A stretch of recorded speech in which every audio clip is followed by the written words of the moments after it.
Hello, come here. Thank you. I love this. It's like the modern salon. You know, there's like a beer garden outside and mimosas, and we're sitting in here talking about big ideas. This is fantastic. I'm Mary Beth Albright, and I am the host of Food Video at the Washington Post. I'm also the host of a series called Food Hacks at the Washington Post. And I have to say that before last week, we had an award-winning panel, and after last week, we have three, once again, James Beard semifinalists as of last week, yes. All three of you in their individual categories, yeah. Bryce and Michael, you can like have it out and see, you know, take it outside. We have to my left, Bryce Gilmore, who is the owner and executive chef of Barley Swine, Yes, Duck, Yep. and Sour Duck Market. Yep. Thank you for being here. Oh, it's a pleasure to be here. This is amazing. Laura Sawicki, who is the co-owner and pastry chef of Laundrette. Thank you for having me. I'm thrilled that you're here. This is so fun. And this is Michael Faudiger, who is the executive chef and owner of Olame, which is also his daughter's name. Yes, And he just had a baby. my name right. Yeah, I know. He just had a baby too, 11 days ago. A little boy Yep. named Burns, and we decided that can't be the name of his next restaurant. No way. Yeah, because that's. Thanks, Bryce. Appreciate that. So there's something about Austin, right? I mean, you grew up here, Bryce. You grew up, Michael, in Dallas. You've been here for a long time, Laura. For years now, before people started looking at it as a culinary destination, you have been cooking here, and this has been your home. Your dad was cooking here, owns restaurants here. People talk about Austin as if it's not of Texas, but I find that agriculturally, culinarily, it actually is very much of Texas, and I'd love it if you can talk about, you know, what is it about Austin? What is it about Texas? Yeah, I think we really started seeing a change too about 10 years ago with a lot of the growth that's happening right now. So it's pretty interesting to see, but the difference now between then. But we have a lot of great people here. There's a lot of creative entrepreneurial spirits here that are doing some really cool things, and it's attracting a lot of people here, and it's a cool city. I mean, people want to move here. I see it. I mean, I kind of grew up here, so I'm used to it, I guess. So trying to have a perspective from being somebody from outside of it is a little hard for me, but I'm very proud of this city. We have a lot of amazing people, a lot of things that are going very well for us, and it's been a thriving city for a long time, and happy to be a part of it. I know you work with a lot of a lot of farmers, and Texas is known as a place with a lot of big farms. Do you find that it's more difficult to work with large farms, or? Well, our philosophy is to try to work with small farms. There are large farms, and they're necessary, obviously. But the small farms is where we need to support them if they're going to survive. And I think that that's what we're all about, is trying to showcase what these small farms are doing, trying to support them so that it can be a viable option for somebody to get into farming and support their family and make a career out of it. That's what we want. That's what I want to see for the future. If we start seeing the small farms go away, I think we're going to have a hard time with our food system. But we have some good farmers here in Austin and the surrounding area, and we've done what we can to support them and hope to keep doing that. Laura, how about you? You came to Austin very deliberately. I did. I came here 10 years ago. Bryce mentioned that shift really occurred. That was the critical sort of shift, I think, in Austin 10 years ago. What attracted me to this city was really the challenges of living in New York, and it was so fun and cutthroat, and I really loved the spirit and energy that Austin had. It really is a city rooted in hospitality, and it felt like a very natural change to be able to come here and help grow what was becoming a very exciting food scene in its infancy. So that was really fun. It's been really wonderful to see it change. The trajectory of growth and evolution has increased so tremendously in the last 10 years, and predominantly maybe the last 6 or so. It's been a really exciting time to see it. You know, with Michael moving here and Bryce opening more restaurants, there's just so much happening in town. Well, and a lot of it has been drawn by your very innovative desserts, your Girl Scout cookie. Oh, those guys. Thank you for not saying birthday cake ice cream sandwiches. Obviously your birthday cake ice cream sandwiches, yes, but also the Girl Scout The Girl Scout cookies were fun. I developed that because I'd like to think about what would I want to eat, just have like a fun, delicious little bite of something sweet. I actually don't have a sweet tooth, but I was a brownie growing up, and I was the cookie queen 3 years in a row. And so I developed that dish, and I secretly was like, I hope the Girl Scouts of America don't give me a cease and desist, It's just fully just in the spirit of their organization and my childhood memories. So it was pretty hilarious. And they are very complimented by your They Girl wrote Scout me a letter, cookies. some troop, and I don't remember what town from the East Coast. They wrote me a letter with all their names and photographs, and the kids were super excited and I think that's great. really supportive. And Michael, one of the things that I love on your website, on the Olame website, there's a quote by the founder of the Southern Foodways Alliance about, this is going to get a little thinky, but stay with me, about Southern food being the lingua franca of America, meaning our common language. Like when people don't have a common food sort of language or common food history, everybody loves Southern food, right? I mean, you can go to Montana and people love Southern food. You can go to Philly and people love Southern food. And so I think that idea is so interesting. And so taking your childhood in Dallas, taking your time here in Austin, and taking that cultural heritage, but also interpreting it, how do you do that? And how do you stay true to the cultural heritage? Well, I think for me, I stay close to the Southern Foodways Alliance. John T. Edge, who you speak of, is a friend and a mentor in a lot of ways. And he also talks about, he has another quote, that quote's from his book, Pot Liquor Papers, which if you haven't read it, it's remarkable. But he also has a quote about how Southern food contains multitudes, kind of a Whitman nod. And Southern food is so many things.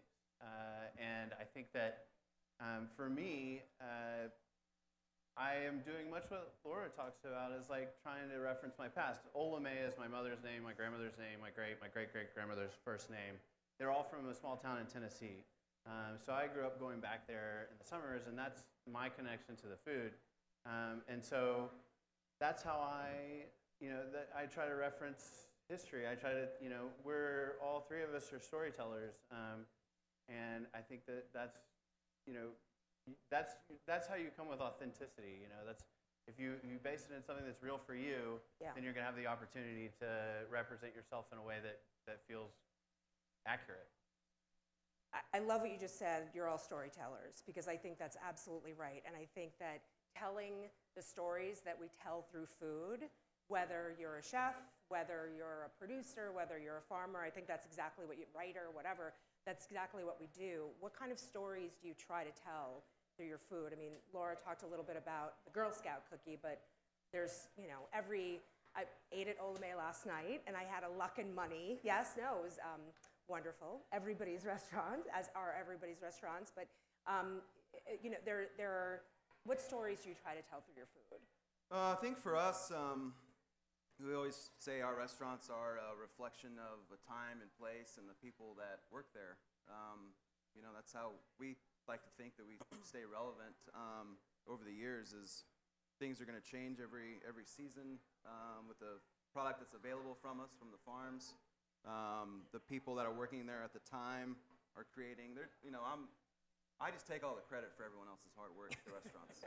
So we've got some great sous chefs and chefs that are creating the food over there at all three restaurants now, and I'm super proud of what they're doing. And in a couple years, there's going to be a new group of chefs coming in and doing their thing. So we're taking influences from all over the world, and a lot of it is regional. We are in Austin, so there's a lot of kind of Tex-Mex flair going on there. But it's all about the people doing the day-to-day work and what inspires them and what influences them. And we can draw from all over the world.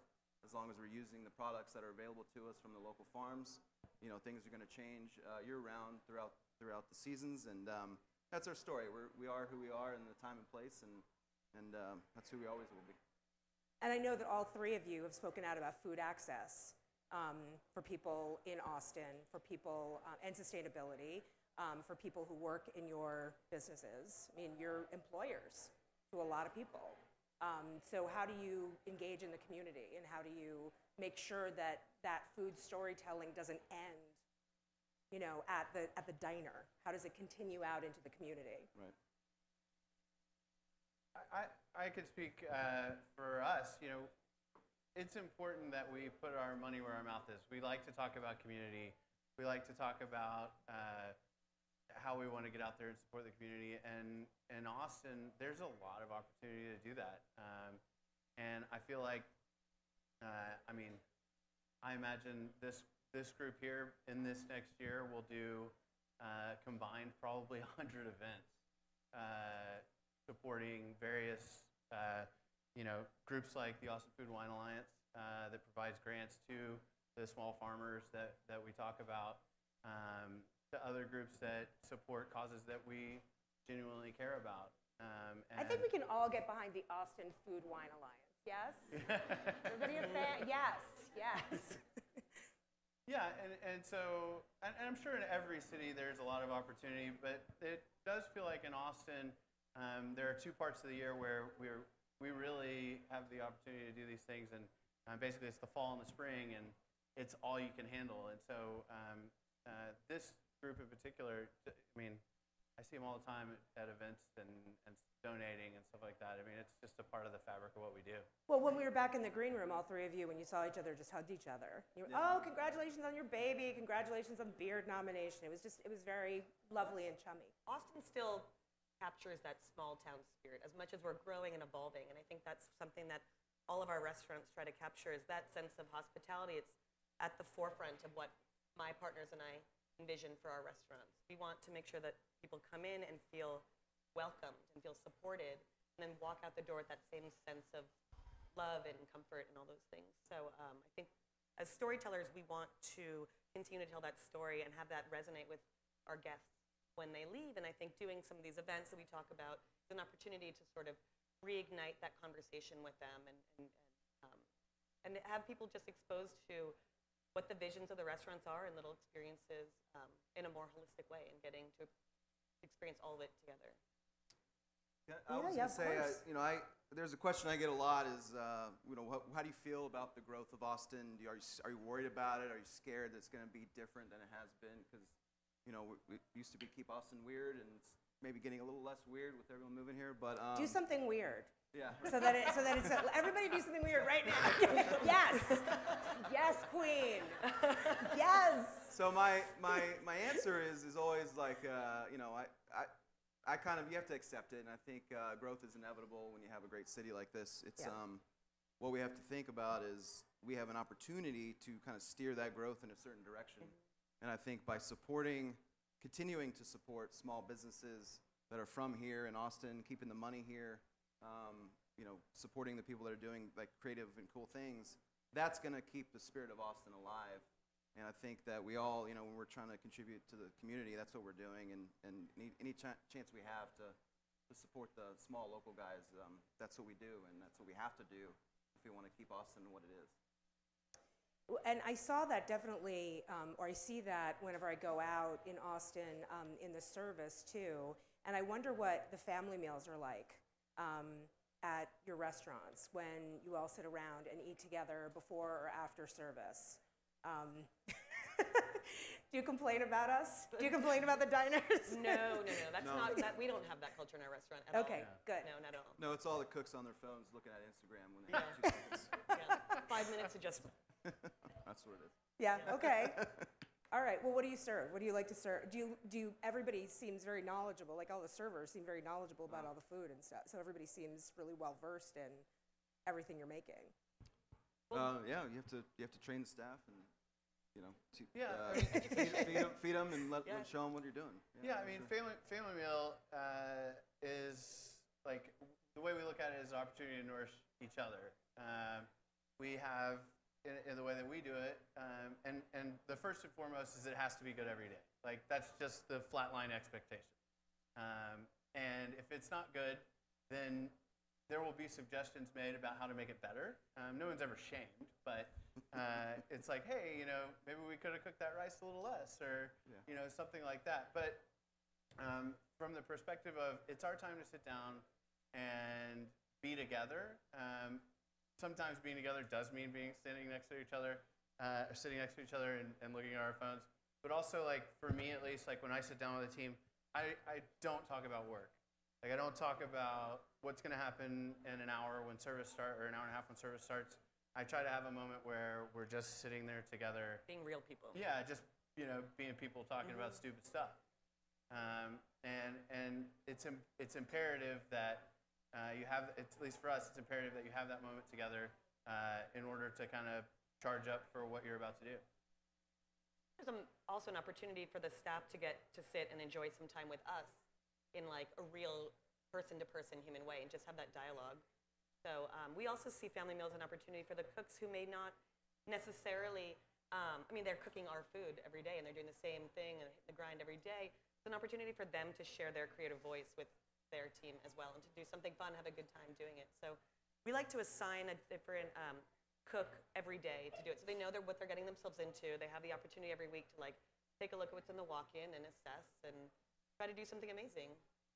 It reminds me of Danny Meyer has he pays for his busboys and his dishwashers, bussers and dishwashers to take English as a second language courses so that they can promote from within. But it's that same kind of like human connection that it's not just like, okay, chop onions for 8 hours every day for the next, however many years you're here. So it's that human connection. Yeah, I think that, as storytellers, everything that we're trying to do has to have soul, right? And if you don't engage with people together, then there is no soul. That opportunity doesn't present itself. So I think that if we're smart, we take advantage of those, albeit small moments, to capitalize on that process. So back in October, there was a city ordinance that passed that no food service establishments can throw away any organic waste. So you can't throw any food. You have to either donate it or compost it. Or had you already been doing that? Did it affect you? Do you see that it affects the city? Because it's a really big step, and it's part of Austin's way to be sustainable. I think it's sustainability by 2040.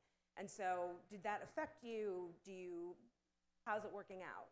For us, we've been doing it since we started.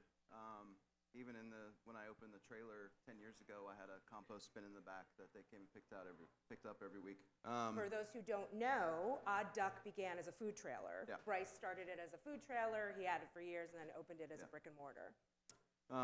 So that's kind of part of our philosophy is no waste, support local. So from the beginning, we've been doing it. My brother, who's one of my partners in the businesses, he does all the finances and all the paperwork. He's just kind of upset because nothing's changed for us other than more paperwork for him. So I'm glad the city is trying to push for this. I think we would like to see more of an incentivized way of doing it rather than forcing everybody to do it, because it's going to be very hard for certain restaurants to execute it. They just don't have the infrastructure to do it. But that's interesting because, of course, all three of you own higher-end restaurants, but then if you think about restaurants that, as you said, might not have the infrastructure to do it, how do you help them do it? How does the restaurant community help them to do it? So we'll see. We'll see how it works for everyone, but I'm glad we're doing it. It's something we should have done years ago for the city to. It did come up, I think, back in they've been talking about it for a while. I feel like 2014, I think, was the original deadline. We opened La Condesa. It was a certified green restaurant. We'd been doing it from day one as well.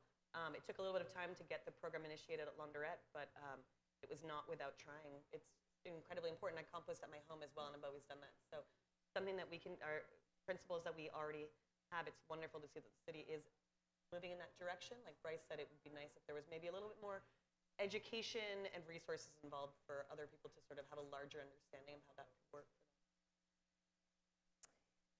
So, Michael, you were talking about the 5 relatives who are named Olame. I assume that they've had big influences on you and your cooking. Were they the biggest food influencers on you? Oh, most certainly. My mom is the reason why I love food.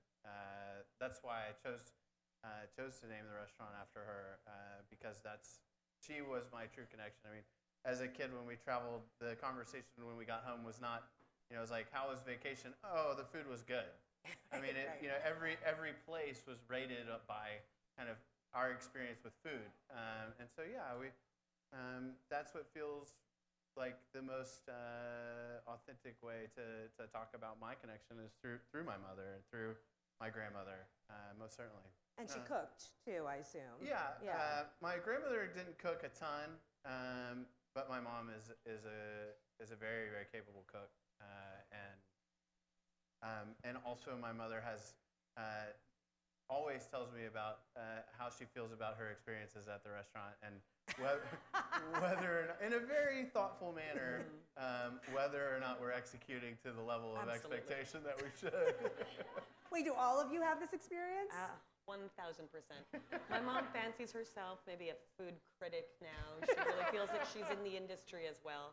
It's phenomenal, but she's brutally honest, always coming from a very constructive perspective. She loves everything that I do, of course. Of course. Absolutely.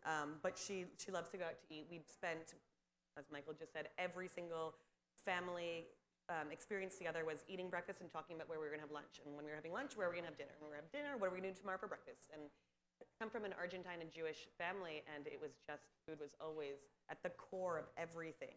Every moment in our lives was surrounded around food. My grandmother always, to the point where she had dementia and was in the hospital. She was 90 years old and would say to me, if I knew you were coming, I would have made you blintzes. I would have made you something to eat. And I was like, this is how I grew up, and this is the importance that food plays in our lives.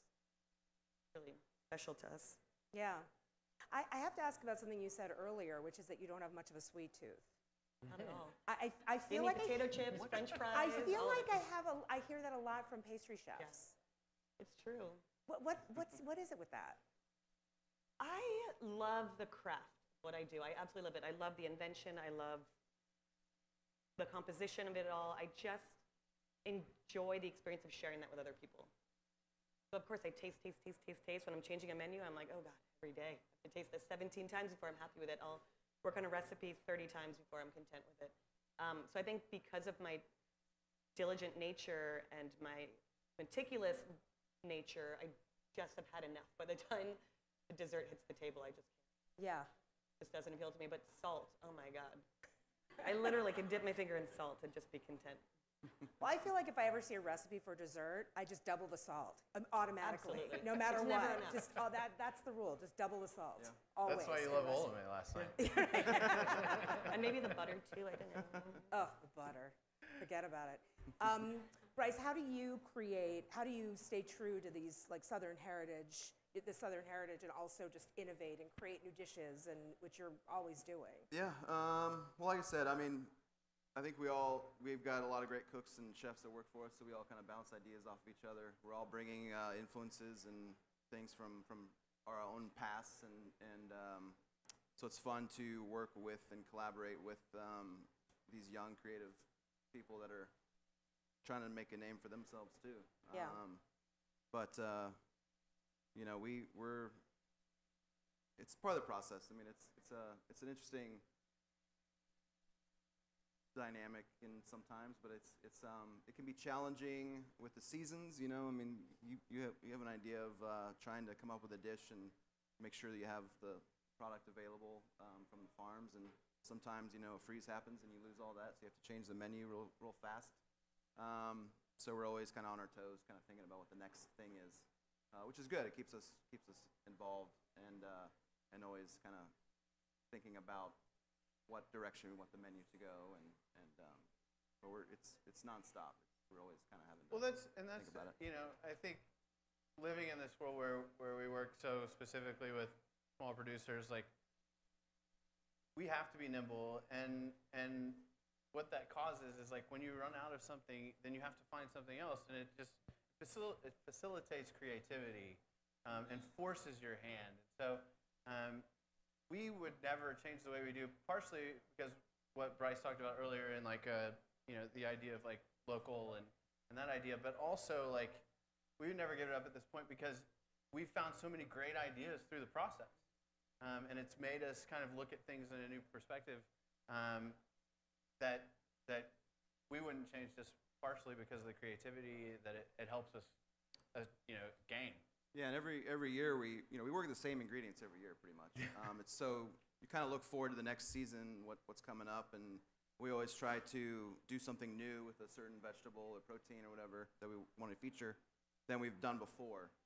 It's very hard after years and years of doing it. It becomes more challenging. Yeah. So sometimes you want to revert back to something that was successful maybe a couple years ago and feature it again. But there's always that you want to try to do something you haven't done before.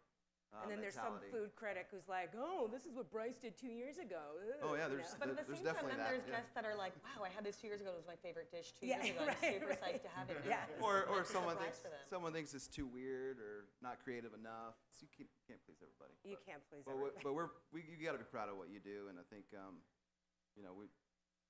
starts with just doing your best, executing it properly. Whether it's creative or not, to some people it's usually needs to be cooked properly, executed well. That's hard enough sometimes, So that's always our priority. But. Yeah. Thank you for saying that.